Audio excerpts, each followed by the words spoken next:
Thank you for watching this Last Mile Profits video.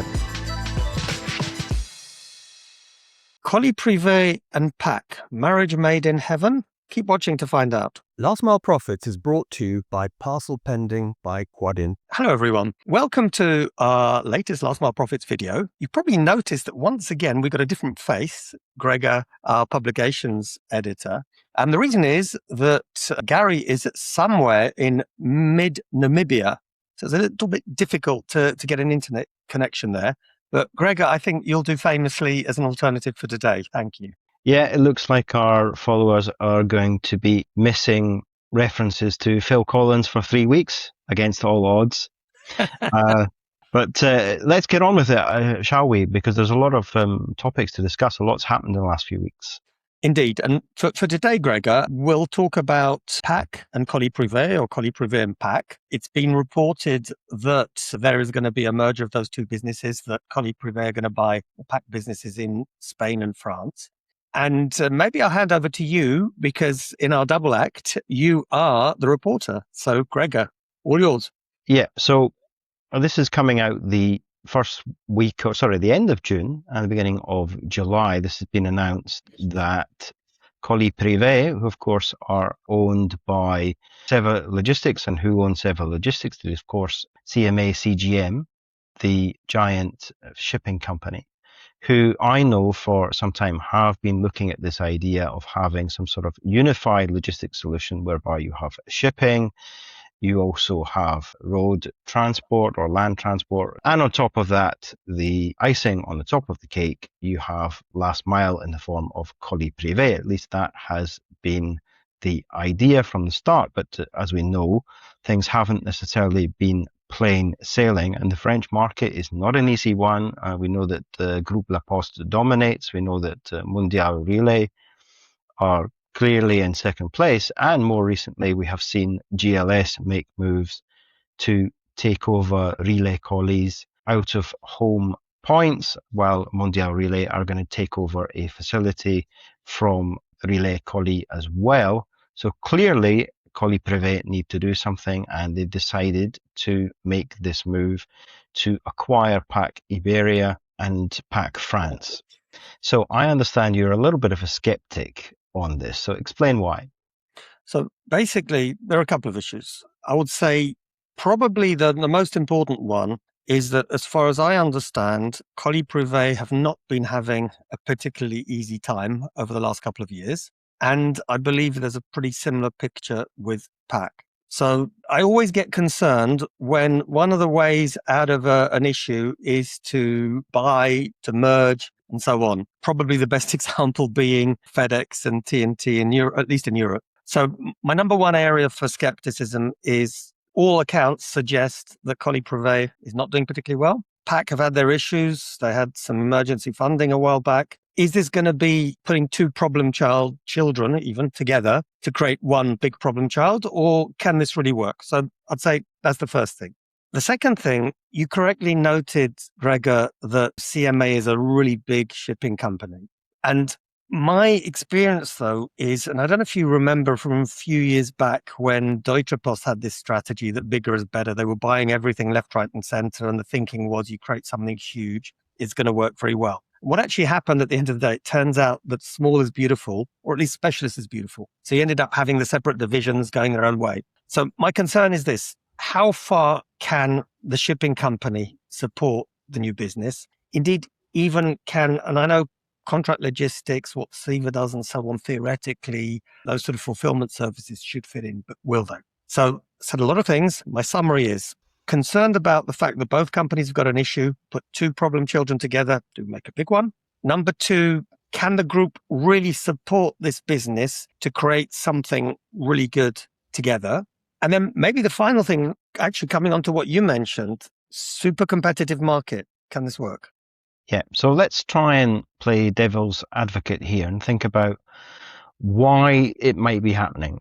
Is it a case of just sheer desperation, perhaps, that something needs to be done? We've been looking at Coli Privé possibly getting acquired rather than doing the acquiring themselves, which is what we're seeing here. So even if, as you say, it might be a case of putting two companies who are having their own troubles together, if there is any logic behind this deal, what could it be? So yeah, I mean, first of all, my concern would be, and let's be honest, none of us know 100%, but my concern would be that the logic is, how do you escape from a challenging situation? You make an acquisition and it buys you time, and, everyone gets all excited about what might happen then. This will be the FedEx TNT thinking. However, there is some potential synergy because Paack was always very strong on the software side because it initially started with that as their unique advantage, time windows and so on. So if there could be a modus operandi in which Coli Privé benefits from the strong software capability of Paack, some of the customer relationships as well, of course, well, maybe this could fly. But I think the absolute key thing is whether the parent, CMA, is prepared to put a fistful of dollars behind this. Because even if, as I suspect, it's not a hugely expensive M&A-based deal, the cost of putting the companies together and then giving them enough resources to realize some kind of ambitious development plan can be quite significant. Well, let's presume that they do have a fistful of dollars. We've seen the out-of-home networks of Coli Privé's competitors. We have an idea of their strengths and weaknesses, their competencies. So where do you think the investment is really required? Well, this is my concern because if you look at, everybody agrees that lockers are important. Out of home is important, but the part of out of home that is developing fastest at the moment is lockers. And everyone feels, sometimes unfairly, but that lockers are the most sexy thing. You need lockers or else. Now, interestingly, had I had my checkbook open, I'd have probably bought Relais Colis machines in France to complement what Coli Privé have, because that really is something that is strongly complementary. And the reality is, yes, let's assume they're going to have better software, they'll have better interactivity with their customers and the consignees. But that doesn't solve the out-of-home problem or the out-of-home opportunity, where, as I understand it, Coli Privé does have out-of-home points, but I think very, very limited numbers of own lockers. And it's going to be the same in Spain. I'd be very surprised if Paack has any significant numbers, if any lockers at all. So I'm not sure this is where I'd have put my money. Maybe this is step two, that they're actually going to use this to expand and to develop their out-of-home business. But we know probably, Gregor, to be fair, we don't know enough yet. And I keep coming back to this maybe unfairly, but I am a little bit more on the skeptical side until we hear something that proves me wrong. Well, like we pointed out previously with the InPost deal, there's still quite a few hoops that need to be shot through first before this can happen. And indeed, if you look at the press release in more detail from Ceva Logistics, you will see that this is a case that Coli Privé have merely entered into exclusive discussions regarding the acquisition. So we still don't necessarily even know if there is a provisional deal that has been struck. So we'll wait and see. We'll watch this space, as Marek loves to say very frequently on this channel.